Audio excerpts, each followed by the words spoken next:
Hello बच्चों, तो कैसे हो आप। हम पढ़ रहे हैं 12th केमिस्ट्री का चैप्टर नंबर 2 सॉल्यूशन, और हमने कई सारे टॉपिक पर डिस्कस करा है। इस डिस्कशन से हमें बहुत सारी चीज़ें समझ में अब आने लग गई हैं। हम ये समझ गए हैं कि विलय क्या होता है, विलायक क्या होता है, दोनों को मिक्सचर करने पर एक सॉल्यूशन बनता है। फिर हमने पढ़ा कि मोलरता क्या होती है, मोललिटी क्या होती है, मोललिटी क्या होती है, मोलरिटी क्या होती है, मोल क्या होता है, ये चीज हमने अभी तक पढ़ी। आज हम बच्चों डिस्कस करने वाले हैं नॉर्मलता पर। नॉर्मलता पर, जी हाँ, नॉर्मलिटी पर। नॉर्मलिटी ठीक सिमिलर तो नहीं कह सकते, लेकिन लगभग लगभग मोलरता से रिलेटेड ही है। मोलरता में हमने क्या किया था बच्चों, 1 लीटर जो सॉल्यूशन था, इन 1 लीटर सॉल्यूशंस है ना, 1 लीटर सॉल्यूशन के अंदर सोल्यूट यानी विलय की कितने मोल डिसोल्व हुए, ये हमने डिटरमाइन किया था। मोललता में हमने क्या डिटरमाइन किया था कि 1000 ग्राम सॉल्वेंट के अंदर, मतलब 1000 ग्राम विलायक के अंदर विलय के कितने मोल डिसोल्व हुए, ये हमने डिटरमाइन किया था।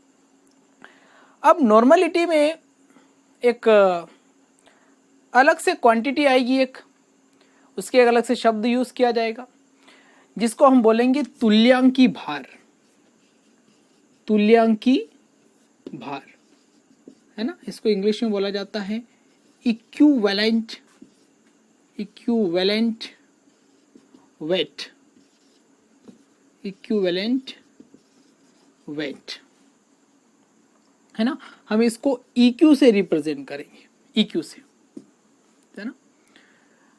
तो सभी कंपाउंड का, सभी ऑर्गेनिक कंपाउंड का एक इक्विवेलेंट वेट होता है ना। एक तो मॉलिक्यूलर मास होता है ना, मॉलिक्यूलर मास जैसे होता है जिसको हम निकालते हैं, उसी प्रकार से सभी कंपाउंड का एक इक्विवेलेंट वेट होता है ना, जिसकी लिस्ट में आपको सेंड कर दूंगा कि किस कंपाउंड का लैब में ज़्यादातर जो यूज होते हैं उन्हीं कंपाउंड के इक्विवेलेंट वेट के बारे में हम डिस्कस करेंगे, और उसकी लिस्ट में आपको सेंड कर दूंगा, ठीक है। और बाकी जो इंपॉर्टेंट कंपाउंड है जो हम यहाँ पर कैलकुलेशन अभी करेंगे या कोई न्यूमेरिकल सोल्व करेंगे, उसमें आपको पता चल जाएगा। तो नॉर्मलिटी की डेफिनेशन की बात करें हम, तो नॉर्मलिटी की डेफिनेशन ये कहती है कि 1 लीटर सॉल्यूशन के अंदर, 1 लीटर सॉल्यूशन के अंदर कंपाउंड का, या कहूं कि विलय के कितने इक्विवेलेंट वेट उसमें डिसोल्व हुए। जैसे हमने वहां बोला था मोलरता में, क्या बोला था कि 1 लीटर सॉल्यूशन के अंदर विलय के कितने मोल डिसोल्व हुए, या हमें क्या बोलना है परिभाषा में, 1 लीटर सॉल्यूशन के अंदर विलय के कितने इक्विवेलेंट वेट है ना, इक्विवेलेंट जो वेट है वो कितना उसके अंदर डिसोल्व हुए। यही हमारी नॉर्मलिटी की परिभाषा, नॉर्मलता की परिभाषा, ठीक है। तो बच्चों हेडिंग लगाइए नॉर्मलता, और डेफिनेशन, उसकी परिभाषा, डेफिनेशन इन्वर्टेड कॉमा में लिखिए किसी विलयन की नॉर्मलता 1 लीटर विलयन में उपस्थित, 1 लीटर विलयन में उपस्थित विलय के ग्राम तुल्यांकों की संख्या है। विलय के ग्राम तुल्यांकों की संख्या है ना, 1 लीटर विलयन में उपस्थित है ना, 1 लीटर विलयन में उपस्थित विलय के ग्राम तुल्यांकों की संख्या है। इसे कैपिटल N से प्रदर्शित किया जाता है, इसे कैपिटल N से प्रदर्शित किया जाता है ना, इन्वर्टेड कॉमा क्लॉज। चलिए अब इसको डिटरमाइन करने के लिए एक फॉर्मूला बनाते हैं, है ना, फॉर्मूला बनाते हैं नॉर्मलता, नॉर्मलिटी है ना, इक्वल टू विलय का द्रव्यमान, विलय का द्रव्यमान बटे, इसके अपॉन में आएगा विलय का तुल्यांकी भार,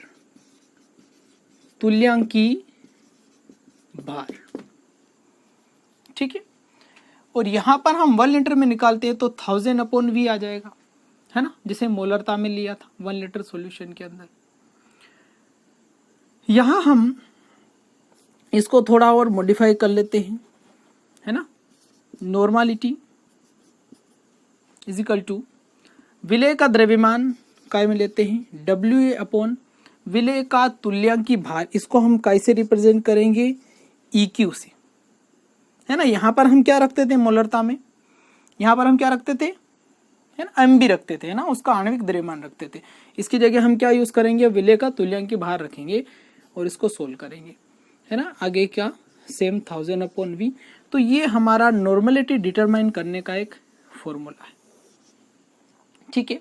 यहां तक आप नोट कर लीजिए, नोट कर लीजिए, नोट कर लीजिए, कर लिया नोट। अब बच्चों यदि आपसे कोई कहे कि ये जो सॉल्यूशन है इसकी नॉर्मलिटी 1 है ना, कि इसकी नॉर्मलिटी क्या है, 1 है, इसका मतलब क्या है, इसका मतलब ये है कि 1 लीटर सॉल्यूशन के अंदर सोल्यूट के एक तुल्यांक भार, है ना, एक तुल्यांक भार उसके अंदर, 1 ग्राम तुल्यांक भार उसके अंदर डिसोल्व है ना। क्या बोला मैंने, 1 लीटर सॉल्यूशन के अंदर 1 ग्राम तुल्यांक उसके अंदर डिसोल्व है, तो सॉल्यूशन की नॉर्मलता कितनी होगी, 1 होगी, ठीक है। फिर आप चेंज करके लिखिए। उदाहरण के लिए किसी विलयन के 1 लीटर में विलय पदार्थ का 1 ग्राम तुल्यांक घुला है, तो उस विलयन की नॉर्मलता 1 होगी, है ना। विलयन की नॉर्मलता कितनी होगी, 1 होगी, ठीक है। चलिए अब इस पे कुछ सवाल सोल्व करते हैं, कुछ न्यूमेरिकल सोल्व करते हैं। चलिए क्वेश्चन नंबर फर्स्ट लिखिए, क्वेश्चन नंबर फर्स्ट लिखिए। NaOH के 2 ग्राम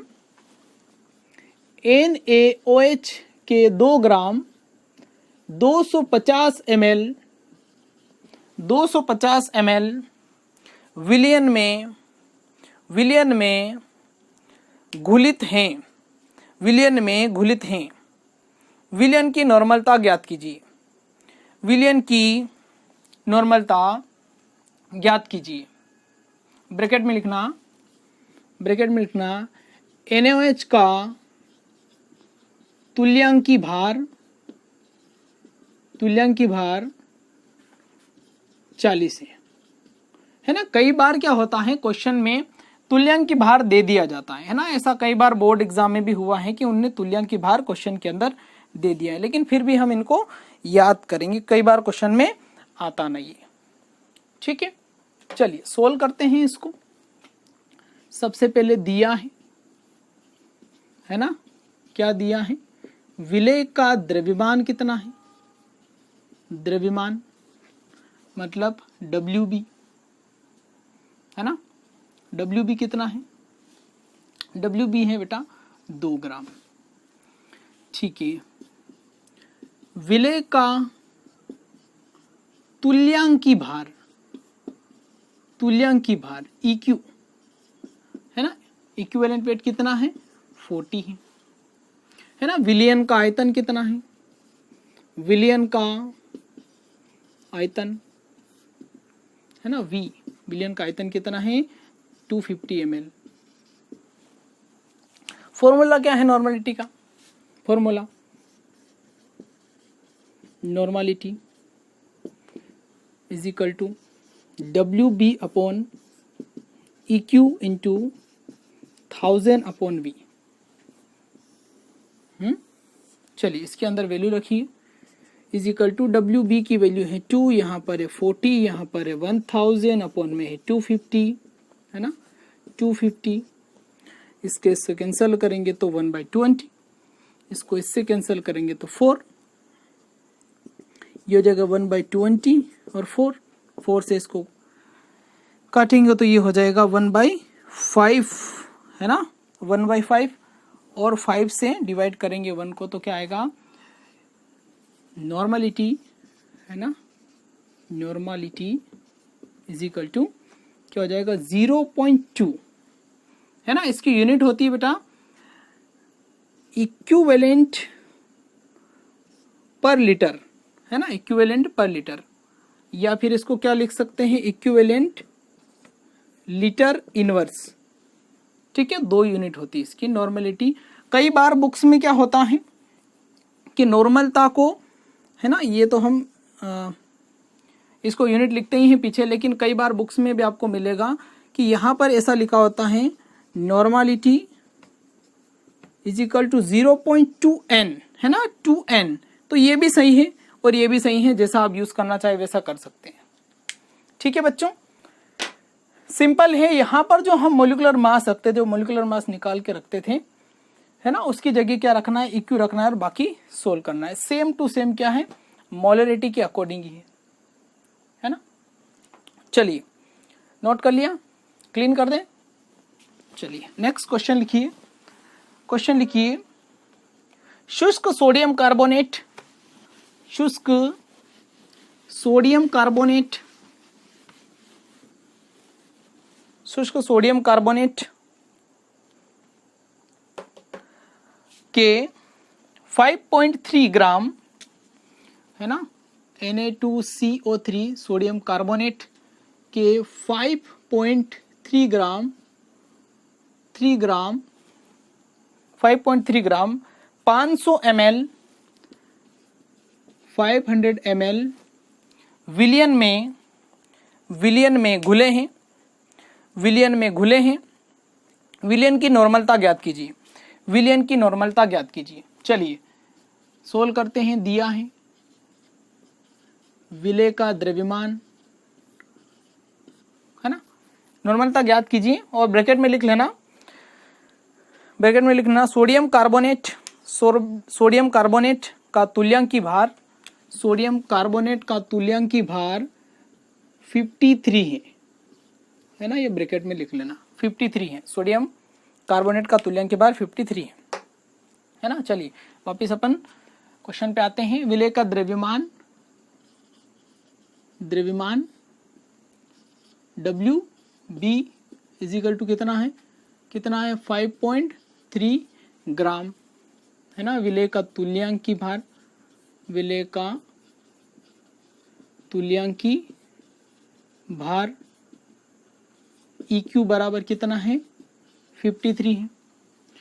विलियन का आयतन, विलियन का आयतन V बराबर कितना है 500 ml। फॉर्मूला लगाते हैं, है ना, नॉर्मलिटी। चलिए थोड़ा यहाँ से लिखते हैं, normality is equal to WB upon EQ into 1000 upon V, है ना। WB की वैल्यू क्या है 5.3 ग्राम, नीचे क्या आएगा 53, EQ बराबर क्या दे रखा है आपका 53 इंटू 1000 अपॉन 500। ठीक है, यहाँ से पॉइंट हटाएंगे और इसको हटेंगे तो 2 टाइम्स, यहाँ आ जाएगा आपका 53 अपॉन 530 530, है ना। तो यहाँ की वैल्यू और यहाँ कितना बचा आपका 2 बचा है, यहाँ की वैल्यू हो जाएगी आपकी 0.1, है ना।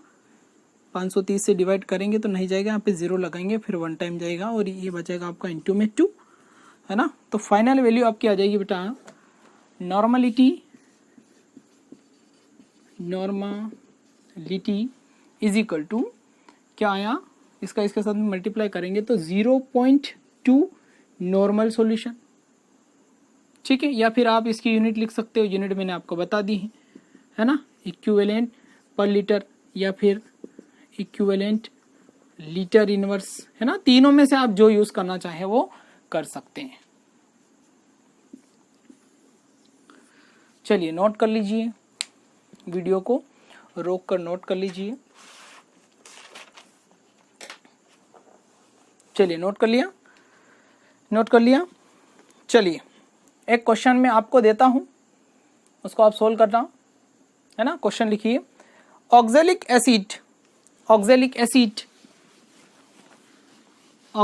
एसिड ब्रैकेट में उसका फॉर्मूला लिखना है COOH whole twice 2। Oxalic acid के 6.3 ग्राम ऑक्जेलिक एसिड के 6.3 ग्राम 500 ml विलियन में घुले हैं। विलियन की नॉर्मलता ज्ञात कीजिए, है ना। ब्रैकेट में लिखना है ऑक्जेलिक एसिड का तुल्यांक की बार 63 है ना। Equivalent weight of the oxalic acid 63। चलिए ये सवाल आप सोल्व कर लेना, बहुत इजी क्वेश्चन है। चलिए कर लिया नोट। चलिए एक छोटा सा सवाल और करते हैं इसमें, बिल्कुल छोटा सा। चलिए क्वेश्चन लिखिए, 500 ml विलियन में है ना। क्वेश्चन नंबर 4, 500 ml विलियन में 98 ग्राम H2SO4 विलेय हैं, है ना। विलेय हैं मतलब घुला है। विलयन की नॉर्मलता ज्ञात कीजिए। ब्रैकेट में लिखिए H2SO4 का तुल्यांक की भार 49 है ना। तुल्यांक की भार EQ = 49 है। चलिए सोल्व करते हैं। दिया है ना, शॉर्ट में लिख देते हैं। WB की वैल्यू क्या है? 98 ग्राम, ठीक है। EQ क्या है? इक्विवेलेंट वेट हमारे पास में 49 है। V = क्या है हमारे पास में? 500 ml है, ठीक है। नॉर्मलिटी = क्या है ना। WB अपॉन डायरेक्ट वैल्यू रख लेते हैं। चलिए ठीक है, 98 अपॉन आ जाएगा 49 इंटू 1000 अपॉन कितना आ जाएगा? 500। ये हो जाएगा 2, ये हो जाएगा 49 2 जा 98, तो 2 इंटू 2। तो नॉर्मलिटी कितनी हो गई? नॉर्मलिटी हो गई आपकी 4 नॉर्मल। बिल्कुल छोटा सा सवाल। चलिए कर लिया नोट कर लिया। चलिए क्लीन कर दें।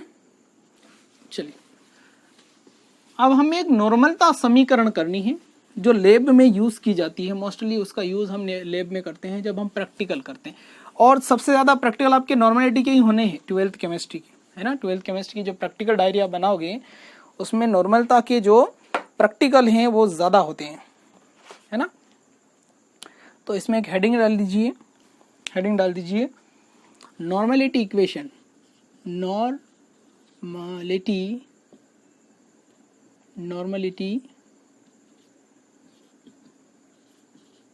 इक्वेशन, है ना। नॉर्मलता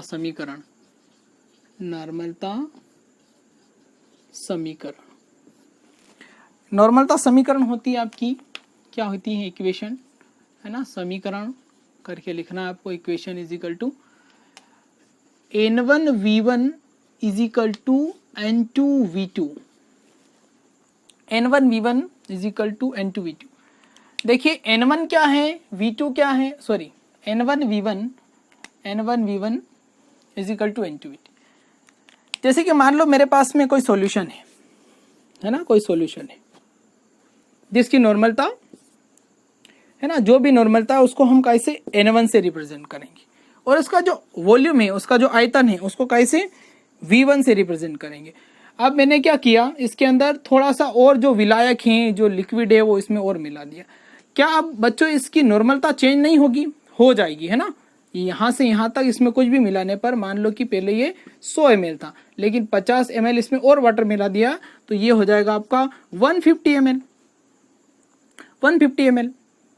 तो इसकी नॉर्मलता चेंज होगी, है ना, क्योंकि विलेय के पार्टिकल्स कम रह गए और विलायक के ज्यादा हो गए, है ना। तो इसका एक तो आयतन बढ़ गया, तो आयतन को हम क्या करेंगे? V2 से रिप्रेजेंट करेंगे, और उसके बाद में जो चेंज होगा किसमें? नॉर्मलता में, इसको हम कैसे? N2 से रिप्रेजेंट करेंगे, है ना। तो ये हमारा प्रारंभिक क्या है?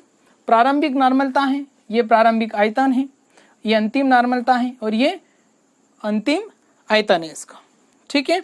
तनुकरण बोलते हैं इसको। तनुकरण मतलब हम इसको डाइल्यूट करते हैं। डाइल्यूट मतलब इसको मैंने आपको तनु और सांद्र के बारे में बताया था, है ना। ये पहले सांद्र था, इसमें और जो हमने विलायक मिला दिया, विलायक मिलाने के बाद में ये क्या हो गया, तनु हो गया, थोड़ा डाइल्यूट हो गया है ना। तो यहां पर हम इस प्रकार से लिख सकते हैं, इस प्रकार से। ये वाला जो फेज है, इस फेज को अपन बोलते हैं तनुकरण पूर्व, है ना। और ये क्या हो जाएगा, ये वाला फेज हमारा हो जाएगा तनुकरण पश्चात, ठीक है। तो इसके भी कुछ क्वेश्चन पूछे जाते हैं। ये समीकरण आप नोट कर लीजिए। इसका एक छोटा सा क्वेश्चन सोल्व करते हैं। कर लिया नोट, कर लिया नोट, कर लिया नोट, मिटा दें। चलिए मिटा दें। चलिए इसका एक सवाल सोल्व करते हैं।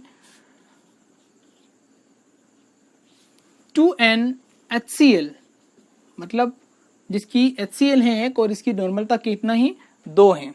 तो 2NHCl वाले 20 ml, क्वेश्चन लिखिए, 2NHCl वाले 20 ml विलयन को 20 ml विलयन को तनु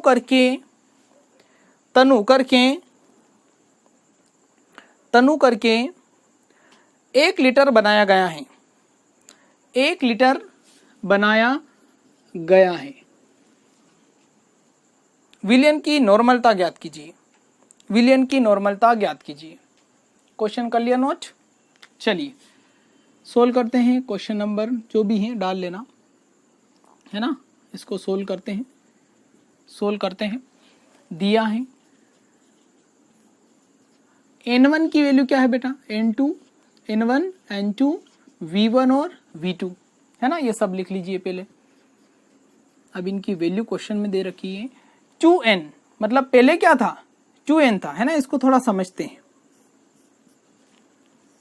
ये हमारे पास पहला बीकर है ना, फर्स्ट वाला, और ये सेकेंड बीकर है। 2NHCl कितना था, 20 ml था। 2 नॉर्मल वाला 20 ml का जो बीकर था उसको क्या किया गया, है ना, 1 लीटर उसमें पानी मिला दिया गया। 1 लीटर उसमें पानी मिला दिया गया, ठीक है। तो ये बन गया आपका कितना, 1000 ml बन गया। मतलब V2 हमारा क्या हुआ, 1000 ml है। N1 क्या है हमारा, 2 नॉर्मल है। V1 कितना है आपका, 20 ml है। हमें ज्ञात क्या करना है, N2 ज्ञात करना। N2 हमें पता नहीं, इसकी नॉर्मलता ज्ञात करनी कि भाई इतना पानी मिलाने के बाद में उसका आयतन तो चेंज हो गया, लेकिन उसकी नॉर्मलता क्या रहेगी। तो नॉर्मलता हमें डिटरमाइन करनी है, ठीक है। तो उसके लिए हम इस कर देते हैं। हम N1 हमारे पास है 2, N2 हमारे पास कितना है 20, V1 हमारे पास कितना है, सॉरी N2 हमें ज्ञात करना है। V1 हमारे पास था 20 और V2 हमारे पास है कितना, 1000 ml, ठीक है। चलिए हमारी जो इक्वेशन है, नॉर्मल इक्वेशन, वो लगाते हैं। इक्वेशन क्या है, N1 V1 is equal to N2 V2। N1 की वैल्यू क्या है, N1 की वैल्यू 2 है, V1 की वैल्यू है 20 इज इक्वल टू N2 की वैल्यू हमें पता नहीं है तो N2 को लिख देंगे, और V2 की वैल्यू कितनी है, 1000 को मल्टीप्लाई कर दे तो ये हो जाएगा 40 इज इक्वल टू N2, और इसको इसके बटे में ले आएंगे तो ये हो जाएगा 1000, ठीक है। 10 से 10 कैंसिल हो जाएगी, 4 1 जा 4, 4 2 जा 8, और ये हो जाएगा 20, तो 4 5 जा 20, 25, है ना। N2 इज इक्वल टू, तो N2 इज इक्वल टू क्या हो जाएगा हमारा, ये इसको N2 इज इक्वल टू क्या हो जाएगा, 1/25, है ना। तो N2 इज इक्वल टू इससे डिवाइड करेंगे, है ना, तो आपका आएगा 0 पॉइंट, फिर यहाँ पे लगेगा फिर 0, फिर भाग जाएगा तो फिर 0, और ये 4 टाइम में 100 हो जाएगा, है ना। तो ये इसकी नॉर्मलिटी है, 0.04 नॉर्मलिटी इसकी सॉल्यूशन। तो हमारे पास इसकी वैल्यू क्या आ गई है, 0.04, ठीक है। नोट कर लिया, नोट कर लिया, मिटा दें। चलिए एक क्वेश्चन और कर लेते हैं, इसका एक क्वेश्चन और कर लेते हैं। क्वेश्चन लिखिए, 4 normal HCl, for normal HCl के 40 ml में कितना जल मिलाया जाए कि प्राप्त विलयन की नॉर्मलता n/10 हो जाए, है ना। चलिए, दिया है, क्या क्या दिया है पहले लिख लेते हैं, है ना। N1, N2, V1 और V2। चलिए, N1 हमें दे रखा है 4n, है ना। N2 हमें दे रखा है कितना, 10 दे रखा है, इतना। अब ये पूछ रहा है कि कितना जल मिला जाए, है ना। इस बार वैल्यू किसकी याद करनी, V2 की याद करनी। V1 की वैल्यू हमारे कितनी है, 40 ml। V2 की वैल्यू हमें पता नहीं है, वो पूछ रहा है कि कितना, है ना। 40 ml, है ना। 4 नॉर्मल जो सॉल्यूशन है 40 ml का है, उसमें कितना जल मिलाया जाए, और कितना जल मिलाया जाए कि उसकी नॉर्मलता कितनी हो जाए, 10 हो जाए, है ना, डेसी नॉर्मल हो जाए। तो ये हमें क्या करना है, ज्ञात करना है। समीकरण लगाएंगे हम, क्या है, N1V1 = N2V2, है ना। N1 की वैल्यू कितनी है, 4 इंटू V1 की वैल्यू हमारे पास है 40 और N2 की वैल्यू हमारे पास है 10, और यहाँ पर हमारे पास V2 की वैल्यू नहीं है जो हमें डिटरमाइन करनी है। ये हो जाएगा आपका 160, ये आ जाएगा 10 इसके अपॉन में, ये आपका V2 10 से 10 कैंसिल हो जाएगी, तो ये बचेगा आपका V2 = कितना हो जाएगा, = 16, है ना। 16 क्या है, ये लीटर में अभी, है ना। इसको ml में कन्वर्ट करेंगे तो V2 = कितना हो जाएगा, 1600 ml, है ना। 1600 ml हो जाएगा, ठीक है। तो इतना पानी अपने को मिलाना पड़ेगा उसके अंदर, ठीक है, क्लियर। चलिए, ये हमारा नॉर्मलता का जो टॉपिक है वो एंड हुआ, और हम नेक्स्ट टॉपिक पढ़ेंगे। अब नेक्स्ट टॉपिक हमारा है ppm।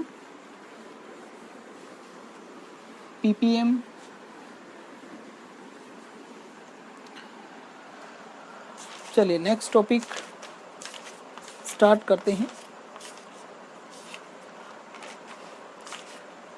चलिए, ppm को हम बाद में करते हैं, पहले हम एक छोटा सा टॉपिक है फॉर्मलता, जिसमें से अक्सर कम ही सवाल पूछे जाते हैं, लेकिन फिर भी हम इसको करते हैं।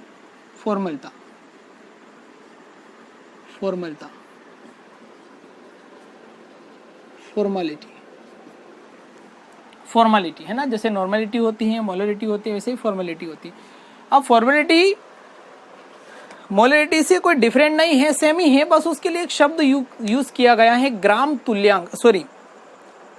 सूत्र द्रव्यमान, है ना। जैसे कि हम मोल को यूज करते हैं कि कितने मोल उसमें डिजोल्व हैं, उसी प्रकार से हम फॉर्मलता में ये बताते हैं कितने उसके ग्राम सूत्र जो द्रव्यमान है वो उपस्थित है। कुल मिला के मोल को केवल ग्राम सूत्र बोला जाता है, और ये फॉर्मलता यूज किया जाता है विद्युत अपघट्य पदार्थ के लिए। जितने भी इलेक्ट्रोलाइट्स यौगिक हैं, इलेक्ट्रोलाइट्स कंपाउंड है, उनके लिए फॉर्मलता से हम उसको बताते हैं, है ना। वैल्यू वही होती है, लेकिन उसको बताने का तरीका क्या है, फॉर्मलता है, ठीक है। तो फॉर्मलता हेडिंग डालिए और डैश करके लिखिए इसकी परिभाषा लिखिए। किसी विलयन के 1 लीटर में घुले हुए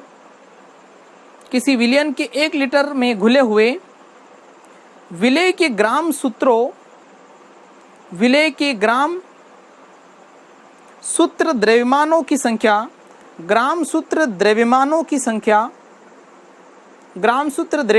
संख्या को विलयन की फॉर्मलता कहते हैं, है ना। यहाँ पर मोलों की संख्या की जगह हमने एक शब्द यूज किया है, ग्राम सूत्रों द्रव्यमानों की संख्या, ठीक है। विद्युत अपघट्य, आगे लिखा इसमें, विद्युत अपघट्य पदार्थों के अणुओं के लिए भार शब्द के स्थान पर सूत्र द्रव्यमान का उपयोग करना अधिक उपयोगी है। इसलिए फॉर्मलता को सूत्र द्रव्यमानों से प्रदर्शित किया जाता है। इसलिए फॉर्मलता में ऐसा लिखिए, फॉर्मलता में द्रव्यमान के स्थान पर सूत्र द्रव्यमान का उपयोग किया जाता है। इसे कैपिटल एफ से प्रदर्शित किया जाता है। कैपिटल एफ से प्रदर्शित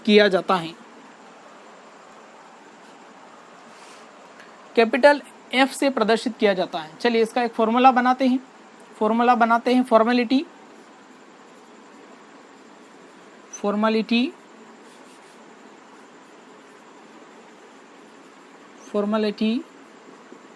एफ इज इक्वल टू विलेय के ग्राम सूत्रों की संख्या या ग्राम सूत्र द्रव्यमान की संख्या अपॉन में विलियन का आयतन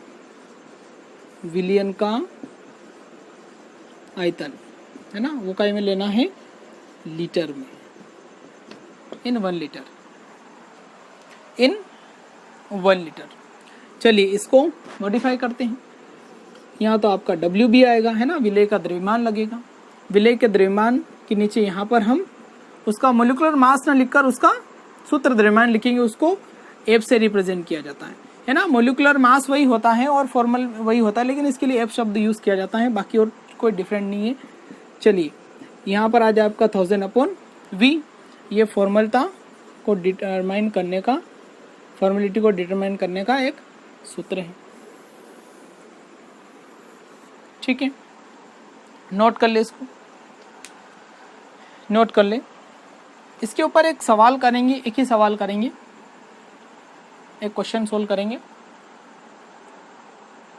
कल्याण नोट। चलिए क्वेश्चन लिखिए। 200 ml विलियन में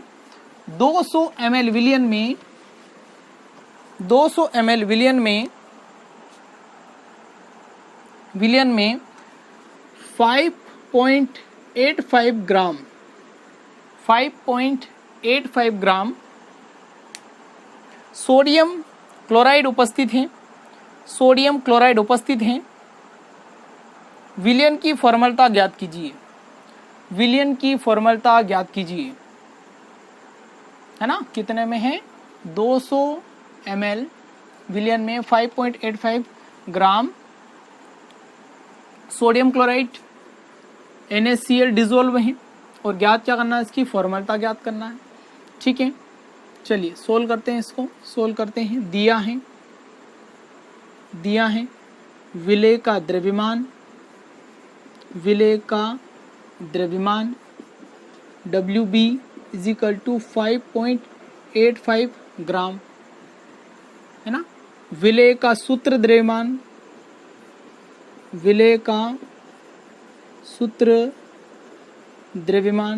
है ना, इसकी भी आपको लिस्ट में सेंड कर दूंगा। और वही बात है, वही जो हम मोलिकुलर मास जिससे निकालते हैं, वही इसका सूत्र द्रव्यमान होता है। इसका होता है 58.5। ठीक है, उसका मोलिकुलर मास होता है ना, उसी को सूत्र द्रव्यमान बोलते हैं है ना। NaCl का, सोडियम का आप रख के निकाल सकते हैं। सोडियम का 23 होता है और इसका 35.5 होता है ना। इसका 23 होता है और इसका होता है 35.5। इन दोनों को जोड़ते हैं तो यही 58.5 आता है इसका। विलेय का आयतन V इज इक्वल टू कितना है, 200 ml। चलिए इसके अंदर वैल्यू पुट करते हैं है ना। Formality is equal to W B upon F, है ना, ये एफ है हमारा, 1000 अपॉन वी। तो ये है आपका डब्ल्यू बी हमारा क्या है, 5.85 अपॉन 58.5 इंटू 1000 अपॉन क्या हो गया आपका 200, है ना। इस दशमलव को आगे लाएंगे इस स्टेप में, तो ये हो जाएगा आपका 58.5 और नीचे का दशमलव हट जाएगा आपका, ये आगे आएगा तो 58, है ना, 585 हो जाएगा इंटू आपका 1000 अपॉन 200 ml। इसको आगे बढ़ाते हैं, यहां से इसको हटाते हैं दशमलव को, तो ये हो जाएगा बच्चों 585 बटे 5850 इंटू 1000 अपॉन 200।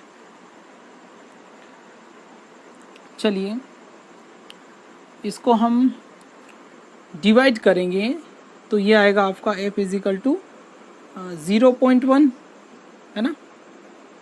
भाई इससे लगाएंगे भाग, इसका तो नहीं जाएगा, फिर एक पॉइंट लगेगा, फिर 0 लगेगा, फिर 1 टाइम में चला जाएगा। चलिए यहाँ हम इसको कैंसिल करेंगे तो 5 टाइम में 1000, तो 0.1 इंटू 5, तो f इजिकल टू क्या हो जाएगा, f इजिकल टू हो जाएगा 0.5, है ना। इसको आप f से रिप्रेजेंट कर सकते हो, या फिर इसको आप क्या लिखोगे, f पर लीटर, है ना, मतलब फॉर्मल पर लीटर, या फिर इसको अगर इस प्रकार से, तीसरा तरीका इसका ये है f लीटर इनवर्स, है ना। ये 3 यूनिट है इसकी, तो आप में से इसमें कोई सा भी यूज कर सकते हो। 0.5 इसका आंसर है, नोट कर लीजिए इसको। तो बच्चों इसमें डिफरेंट कुछ भी नहीं है, ये सेम टू सेम आपका जो मोलरता है उसी के ऊपर है, लेकिन ये हम जो इलेक्ट्रोलाइट्स होते हैं, है ना, जो विद्युत अपघट्य वाले यौगिक होते हैं, उनके लिए अलग से एक शब्द यूज किया गया है ना, क्योंकि वो आयन बनाते हैं, पानी में डिजोल्व होने के बाद में या किसी विलायक में डिजोल्व होने के बाद वो आयन बनाते, चार्ज बनाते, तो उनके लिए एक शब्द यूज किया गया, ग्राम सूत्र द्रव्यमान। ठीक है, कलिया नोट। चलिए अब हमारा एक छोटा सा टॉपिक बचा है, उसको सोल्व करते हैं।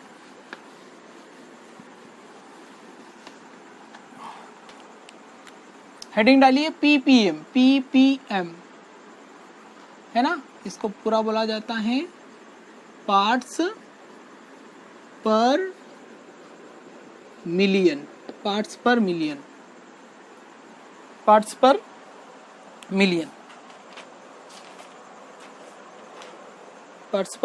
Million, ppm. बच्चों जब ऐसा हुआ कि जो विलियन था, जो सॉल्यूशन है, उसमें सोल्यूट के जो पार्टिकल हैं, है ना, विलेय के जो कण हैं, वो बहुत कम है, बहुत ही ज्यादा कम, है ना। तो ऐसी स्थिति में हम पीपीएम यूनिट का यूज करते हैं, जैसे कि विलियन के कितने 10 लाख अणु हैं, कितने 10 लाख अणु हैं, और 10 लाख अणु में से 1 या 2 अणु किसके हैं, विलेय के हैं। ऐसी स्थिति में हम किसका यूज करते हैं, पीपीएम का यूज करते हैं। आपने कई बार न्यूज में देखा होगा कि दिल्ली में जो प्रदूषण है वो इतने पीपीएम तक पहुंच गया है ना, कार्बन डाइऑक्साइड की जो मात्रा इतने पीपीएम हो गई है ना। तो पूरे वायुमंडल में, मतलब वहां की जो हवा है, अब हवा में बहुत सारे पार्टिकल है, बहुत सारे कण हैं, उन कणों में जो प्रदूषित हवा है, जैसे कार्बन डाइऑक्साइड है, कार्बन मोनोऑक्साइड है, उसके कितने कण हैं, तो बहुत कम कण होते हैं। तो जब विलयन के अंदर विलेय पदार्थ की मात्रा बहुत ही कम हो जाती है ना, कम हो जाती है, तो वहां पर हम पीपीएम जो यूनिट है उसका यूज करते हैं, है ना। चलिए पीपीएम पार्ट्स पर मिलियन, हेडिंग डालकर डैश करके लिखिए इसमें। यह इकाई तब उपयोग में लाई जाती है जब विलयन में विलेय की मात्रा बहुत कम हो, जैसे जैसे वायु में कार्बन डाइऑक्साइड की मात्रा, जैसे वायु में कार्बन डाइऑक्साइड की मात्रा, कोमा CFC की मात्रा, क्लोरोफ्लोरोकार्बन CFC की मात्रा आदि। अर्थात हम परिभाषा के रूप में कह सकते हैं, अर्थात हम परिभाषा के रूप में कह सकते हैं कि यहाँ से इन्वर्टेड कॉमा में लिखना कि विलयन के द्रव्यमान के अनुसार, विलयन के द्रव्यमान के अनुसार 10 लाख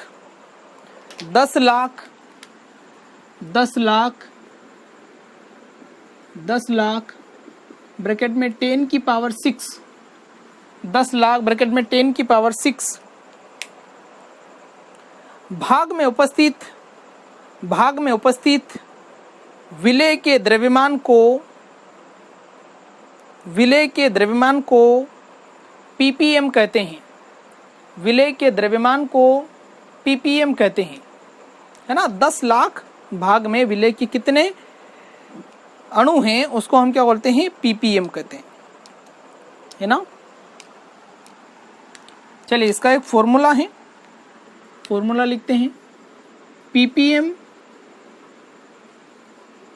इज इक्वल टू विलय का द्रव्यमान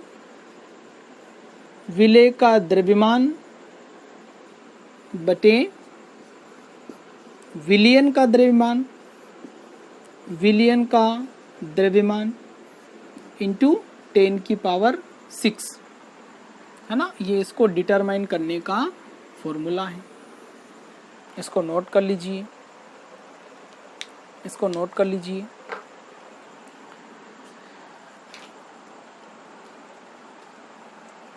चलिए इसका एक सवाल करते हैं, है ना।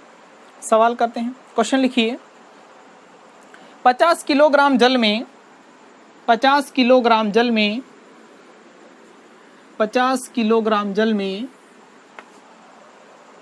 1 ग्राम कैल्शियम कार्बोनेट, 1 ग्राम कैल्शियम कार्बोनेट घोला गया है।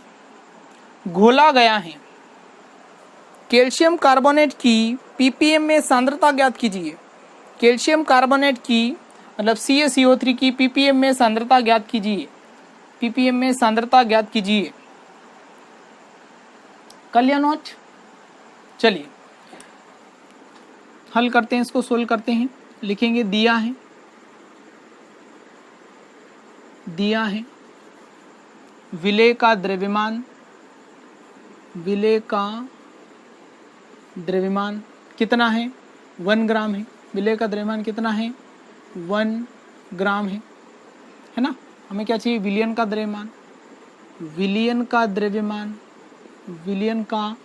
द्रव्यमान कितना है, 50 किलोग्राम। किलोग्राम को ग्राम में कन्वर्ट करेंगे तो 50,000 किलो, 50,000 ग्राम, सॉरी किलो क्या, ग्राम। ठीक है, फॉर्मूले में वैल्यू रखते हैं तो ppm इज इक्वल टू ये हमारा फॉर्मूला है, कितना है, 1 ग्राम है ना। 1 ग्राम है, 1 ग्राम में डिजोल्व किया गया ना, हाँ चलिए 1 ग्राम है। यहाँ आ जाएगा आपका 50,000 ग्राम इंटू क्या आ जाएगा, 10 की पावर 6, है ना। पावर 6 से है, पावर 6 से आपकी 4 पावर कैंसिल हो जाएगी, बचेगी पावर 2 ppm, है ना। 1 इंटू 10 की पावर 6 में 4 माइनस हो गया तो कितना बचा, 2 अपॉन कितना, 5। ये हो जाएगा आपका कितना, ये हो जाएगा आपका 100, है ना, अपॉन में 5 से इसको कैंसिल करेंगे तो ये हो जाएगा आपका 2 और 0। तो कितने ppm की सांद्रता है, ppm इज इक्वल टू 20, है ना। तो इसमें नीचे आप एक लाइन लिख लीजिए, कैल्शियम कार्बोनेट की ppm में सांद्रता,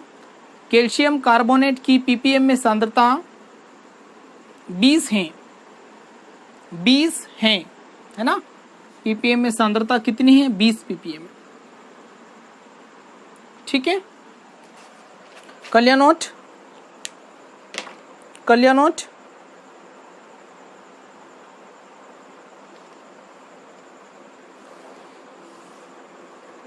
चलिए एक छोटा सा सवाल और कर लेते हैं, लास्ट क्वेश्चन। चलिए लिखिए, 1 लीटर समुद्री जल का भार 1 लीटर समुद्री जल का भार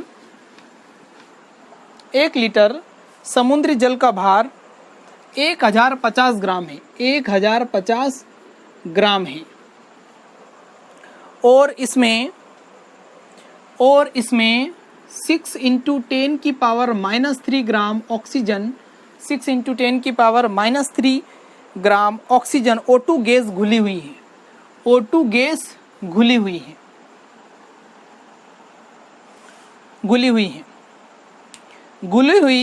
आगे लिखिए, घुली हुई O2 की मतलब ऑक्सीजन की ppm में सांद्रता ज्ञात कीजिए। घुली हुई ऑक्सीजन गैस की ppm में सांद्रता ज्ञात कीजिए।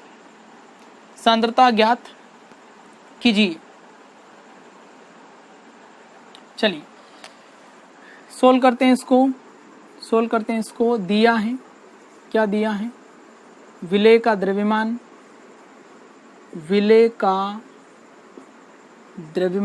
विलेय क्या है इसमें? ऑक्सीजन गैस है ना, ऑक्सीजन का मात्रा में कितना है द्रव्यमान इसका?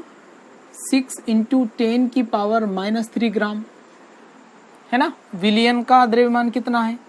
विलियन का द्रव्यमान है आपका 1050 ग्राम समुद्री जल, है ना। लगाते हैं ppm इज इक्वल टू है ना, विलेय का द्रव्यमान ऊपर आएगा। विलेय का द्रव्यमान कितना है? 6 इंटू 10 की पावर -3। यहाँ हो जाएगा आपका 1050 इंटू यहाँ पर फॉर्मूले में 10 की पावर 6 है ना। पावर से पावर कैंसिल होगी, माइनस इसमें से 6 में से 3 माइनस होंगे, तो आपका बचेगा ppm is equal to 6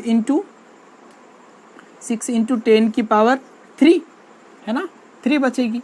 upon में कितना? 1050, ये हो जाएगा आपका 6000 है ना। इसके साथ में इसका मल्टीप्लाई हुआ, ये भाई 1000 है ना, ये के पीछे 3 0 है, तो आपका हो जाएगा 6000 बटे 1050, 0 से 0 कैंसिल है ना। 105 का डिवाइड करेंगे 6 में तो 5 टाइम जाएगा। ppm इज इक्वल टू हो जाएगा आपका 5 पॉइंट, फिर बचेगा आपका 25 75 75, तो ये आपका जाएगा 60 टाइम है ना। फिर बचेगा आपका 135 700 और 135 और 15 150, फिर आएगा 1 टाइम है ना। तो ये आपकी ppm में सांद्रता है। नोट कर लीजिए इसको, नोट कर लीजिए और नीचे लिखिए 1 लीटर समुद्री जल में 1 लीटर समुद्री जल जिसका भार 1050 ग्राम है, 1050 ग्राम है। ऑक्सीजन गैस की ppm में सांद्रता, ऑक्सीजन गैस की ppm में सांद्रता 5.71 है, 5.71 है। ठीक है बच्चों, अब आपका कंसंट्रेशंस की मेथड का लास्ट टर्म्स बचा है ना, मोल फ्रैक्शन, उसको हम नेक्स्ट लेक्चर में कवर करेंगे। तब तक के लिए आप सभी नोट्स बनाएं। जय श्री कृष्णा, जय श्री महाकाल।